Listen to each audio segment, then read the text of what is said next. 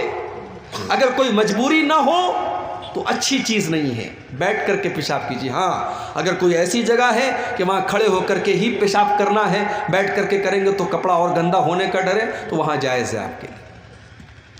مسجد میں داخل ہونے کے ٹائم داہنا پاؤں اندر ڈالنا یہ مستحب ہے. مسجد سے نکلنے کے ٹائم بایاں پاؤں پہلے نکالنا مستحب ہے. اب اسی کا الٹا آپ کریں تو یہ مکروہ ہے. مکروہ حرام اور حلال کے بیچ کی کوئی چیز نہیں ہے میرے بھائی.